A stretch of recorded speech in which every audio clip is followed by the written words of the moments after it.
চল না, কাল তো গণেশ চতুর্থী আর আমরা তো বাড়ি থেকে এসেছি অনেক কদিনই হলো, আর তোর কাছে যখন গণেশ ঠাকুর আছেই, হাতের কাছে যাই পাবো সেই দিয়েই না হয় পুজো করব। না না, এটা কিন্তু এবারের ঘটনা না, এই গল্পটা আমি তোমাদেরকে বলছি আজ থেকে 3 বছর আগের গল্প। ঠিক এইভাবেই কিন্তু আমি ওকে বলেছিলাম ওর ঘরে বসে, তখন আমরা নিচের ফ্লোরে থাকতাম, যে চল না কাল তো গণেশ ঠাকুরের পুজো, আমরা না হয় গনু দাদার পুজো করি। তারপর থেকেই কিন্তু সেই বছর আমরা এইভাবে গণেশ চতুর্থী পালন করেছিলাম, ওর ঘরে হাতের কাছে যাই ছিল সেই দিয়েই ঠাকুরকে পুজো করেছিলাম। আগের ইয়ারেও ও করেছিল পুজো ওর মতো করে, যাই হোক ওর জানি না সেই গল্পটা মনে আছে কি না।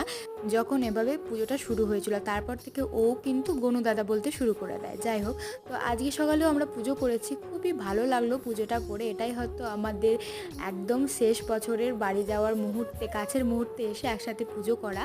তো দেখো সেই বছরের ছবি, এটা কত পরিবর্তন হয়েছে এখন আমাদের সবারই মধ্যেই। যাই হোক, আর সেই বছরে ঠাকুরকে পুজো দিয়েছিলাম, কিন্তু তখন তো ঠাকুরের থালা বাসন কিছু ছিল না, নিজেদের বাটি দিয়ে ঠাকুরকে